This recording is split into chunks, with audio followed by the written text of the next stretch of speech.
Welcome to Luscious Living, the podcast where personal growth meets wellness.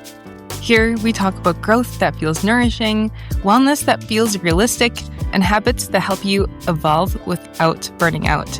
I'm so glad you're here. Let's grow together. A holistic approach to hypothyroid symptoms. And if you're here, you've either been told you have hypothyroid or you suspect that your thyroid is sluggish, and maybe you've been given a very narrow solution, which is important. Take medication, monitor labs, maybe eat healthy. Maybe that part is not mentioned, or maybe you already do eat healthy, and yet you still feel tired, bloated, cold, mentally foggy, like a cloud is over your head and stuck in your body. And the truth is that the thyroid is not an isolated issue, and it's a reflection of a much bigger system, which is why you might not be feeling 100% or even 20% better, right? And so your hormones, your liver, your digestion, your nervous system, your emotional state is all going to play a role in you feeling and really looking your best as well. And so today I'm going to break down hypothyroid support from a holistic root cause perspective. And again, I'm not saying I have the answers of everything, obviously, okay? So I really want to be understood in terms of what I'm saying is I want to uncover really a systems approach to your well-being and looking at this from, yes, again, nervous system to digestion, but also an emotional approach, because I really, really see that there is an emotional pattern as well that comes with some cases. So let's see if it resonates with you. So the first part of our conversation today is that I just want to help us get clear on the thyroid and why it may quote unquote fail. Because it responds to signals. If your body perceives stress, inflammation, nutritional deficiencies, hormonal imbalances, it will downregulate metabolism to conserve energy. So instead of asking, why is your thyroid not working? A better question could be, what environment is your thyroid responding to? Because if that environment doesn't change, then the symptoms don't either. And so one thing as you know, if you listen to the show, you always hear me say that I want to shout something from the rooftops, and this is no different. It's actually the role of estrogen dominance and the thyroid connection. And a layer that so many people overlook. When I work with my hypothyroid patients or clients, this is not talked about. Okay, so we're gonna get into it. Your liver plays a central role in estrogen balance and thyroid function. So estrogen dominance, meaning you have too much estrogen, which is incredibly common in modern society. And so if your liver plays a role in this, and if your liver is overloaded from stress, from processed foods, from medication, alcohol, inflammation, high blood sugar, it can't efficiently break down and clear estrogen. Again, it naturally does these things, but it might be, again, it's not a medical word, but sluggish, okay? So what happens? Estrogen starts to build up in the body, which then further increases thyroid binding globulin. So more of your thyroid hormone becomes inactive. So again, the higher your estrogen starts to build in the body, the lower your thyroid functions, and specifically thyroid binding globulin. And at the same time, your liver is also responsible for converting your inactive thyroid hormone T4 into its active form T3. So then you have a double impact. You're binding up more thyroid hormone and then producing less of the active form that your body actually needs. And this is why supporting liver function is not just detoxification, but it's directly related to how well your thyroid can function. And then that's when we start to see PMS symptoms and other hormone conditions, PCOS, endometriosis, etc., fibroids, okay? And so again, this is why your lab might look like it's fine, but then we have different layers. And then we have also, so the higher estrogen is, the lower progesterone is, and that makes you feel anxious and just tired and just not like yourself as well. And so then what happens, and this is, again, my biggest conversation with everyone I work with, is bowel movements.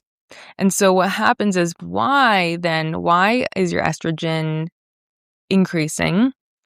And it's not because you're necessarily making more of it. That is a possibility, but usually it's because you're not excreting it properly.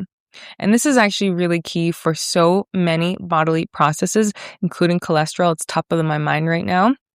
And so if you're not having regular bowel movements, at least one daily, or they are not well formed. So a lot of women I talk to have loose bowels or soft bowels, or there's constipation, okay? And again, we've been told conventionally they should go in the bathroom 1 time a week. That's fine. I strongly disagree. Maybe it's not every single day, ideally, but it might be every 2 days. That's okay. And again, it really depends on your body. But if you are not having a regular bowel movement, if they're soft, if they're runny, if you're constipated, they're dry, you are not clearing estrogen effectively. Because again, estrogen is processed by the liver, sent to the gut then for elimination. If it sits too long, it gets reabsorbed. So now instead of eliminating estrogen, you're recycling it. And hey, no judgment. I've been here. This is why I care about this stuff and why I want to tell you so no one else has to go through the things I've gone through. And so then that feeds right back into estrogen dominance, thyroid suppression, bloating and inflammation. So constipation is not a minor issue. It's a hormonal issue. So what should you do? The first thing is if you have loose bowels, I want you to first and foremost focus on warmth. Warm drinks, warm foods. This could be soups, congees, oatmeals. Some people are really eating either too much dairy or they're sensitive to it. So for example, if you have maybe heavy cream or milk, I want you to just see how you feel without it. And a lot of people have like a lot of mucus buildup. They have postnasal drip, and then they just sound congested. If you do, I want you to really let go of dairy for 1 to 2 weeks and see how you feel, especially when it's things like shredded cheese, okay? The creamers, cheese, yogurts, fried foods even. And again, coming back to even a smoothie is healthy, but if you have loose bowels, I want you to let go of them. If you have yogurt bowls, I want you to let go of that right now. Ice cream, iced coffee, iced matcha, iced in your water bottle. I see even on social media, a lot of gals are like just they have their big Stanley with a bunch of electrolytes and then a bunch of ice. And I'm like, oh, I just know they're eventually, if not already, low iron, have loose bowels, bloating, all that. Same with actually tropical fruit and fruit juice as well. Okay, so that's really important right now if you have loose bowels. If you have constipation, I want you to add more seeds, chia seeds, sunflower, sesame. Again, they are moistening, they lubricate the bowel. You can also do almonds and honey. Then I want you to have more fiber if you're not already. This can literally be found in all types of beans and legumes. They are the highest source of fiber, but vegetables, fats and protein have a very, very small amount. Actually, protein, in some cases, almost no fiber.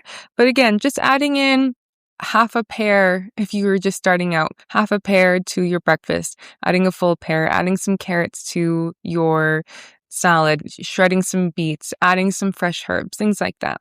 And again, hydration is really, really important here, but you don't need to be drinking the proverbial 8 glasses. You just look at your urine levels, and if you are having clear urine, light urine, you're good. If you feel like you are thirsty, that's a whole other conversation as well. I'd love to treat you in my acupuncture clinic on that.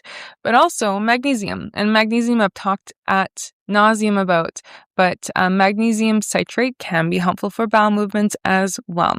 Okay. Nighttime eating can also really dysregulate your bowel movements. And as well, I'm a big proponent of coffee when you need to go as well. I'm not relying on it, of course, but if it helps you go, I do find that coffee is good for the modern day person if it's not done excessively. But I'm just going to be honest, I'm not the one to tell you about excess coffee intake. All right, we're going to get into key nutritional deficiencies when it comes to optimizing thyroid function. And we can't have this conversation without addressing deficiencies. So the common ones are iodine. Too little iodine, so it's thyroid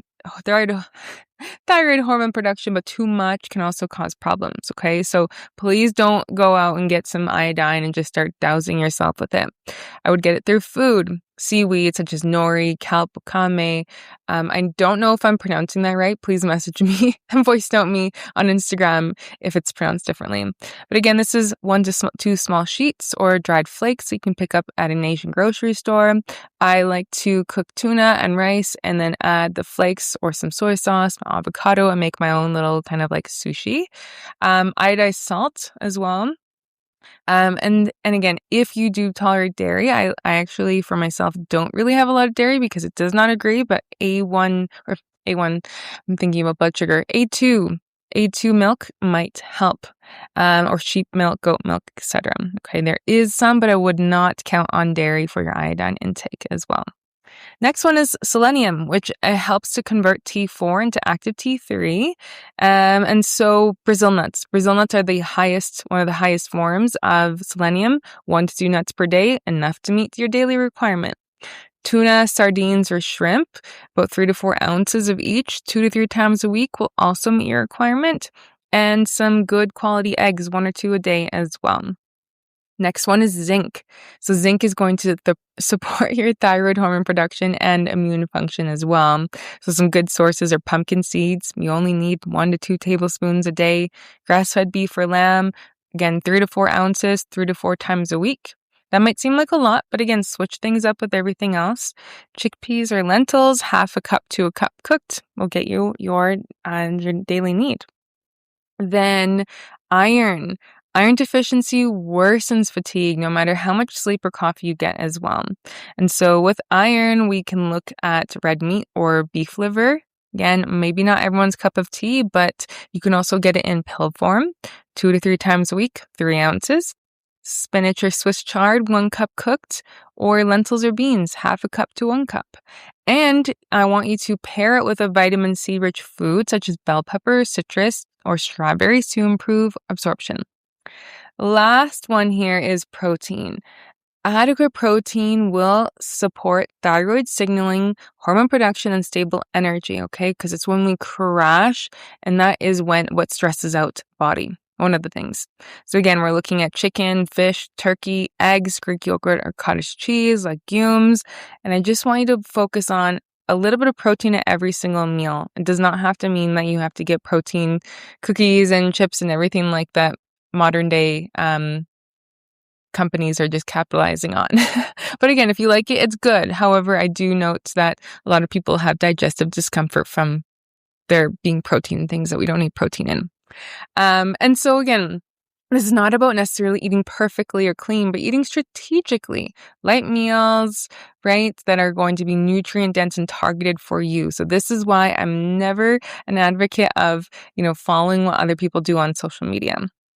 Then the other aspect of this is sleep and the nervous system, right? Because we can't separate thyroid health from the nervous system.